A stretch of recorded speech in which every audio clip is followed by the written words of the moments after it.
परमासिक जो है एक्चुअली यहाँ का परमासिक जो है अब उसका चलता नहीं, यहाँ तो बेहद के बाप का जो पावर है वो चलता है। इस यूनिवर्स में बेहद का परमासिक का पावर नहीं चलता, वो भी एक साधारण आत्मा बन गई। क्या समझ में आया?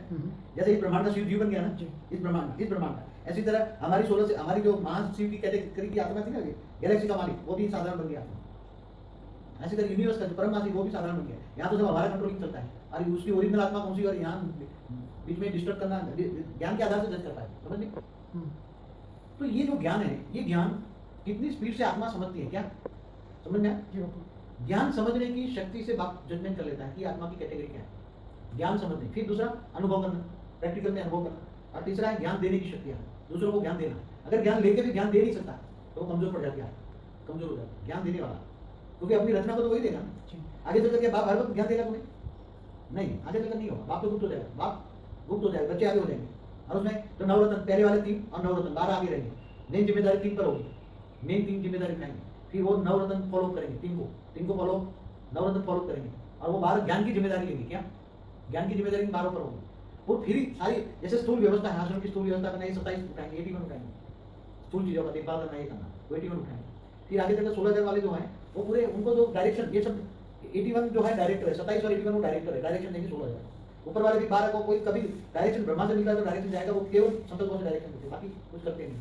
तो आगे जब आश्रम यहाँ बढ़ता जाएगा तो डायरेक्शन जो थ्रू ब्रह्मा, थ्रू बच्चे, फिर ब्रह्मा भी हो जाएगा, 3 बच्चे संभालेंगे, जिनको आश्रम में किसी को नहीं आने देना है तो बोलने की जरूरत नहीं है, आपने संकल्प किया वो भाग जाएगा। समझ में आया? ऐसा ही होता है। अनंत जिस पर संकल्प डाल देता है तो बहुत भाग जाता है, उसको पता नहीं है ना, वो भाग जाता है। मैंने देखा, नहीं डालो जिस पे संकल्प डालता है वो भाग जाता है, उसको बोलने की जरूरत नहीं। तो ऐसे अभी ज्ञान का, ज्ञान देखो ज्ञान कौन लेगा, ज्ञान का वर्षा कौन, 3 में भी ज्ञान का वर्षा की जिम्मेदारी कौन है? विष्णु समान होगी, विष्णु को ज्ञान का सागर कहते हैं ना, ज्ञान सागर पे बैठा हुआ, तो 3 में भी जो विष्णु समान आत्मा होगी वो ज्ञान सागर को लेगी। और ज्ञान सागर की हमेशा ऊपर, वो उनकी जिम्मेदारी क्या होती है? ज्ञान से पालना करना। क्या? ज्ञान से सारे संसार को पालना करना, सबको ज्ञान देना, ज्ञान से डायरेक्शन देना, हर कोई ऊपर में भी नीचे तक हमेशा उनकी जिम्मेदारी एक ही रहती है, ज्ञान से पालना करना। ज्ञान सबसे बड़ी चीज है, ज्ञान से बड़ी कोई चीज नहीं। कोई भी डायरेक्शन चाहिए तो ज्ञान से डायरेक्शन जाओ, उसके बाद मिलेंगे, ऊपर से नीचे तक फॉलो करेंगे।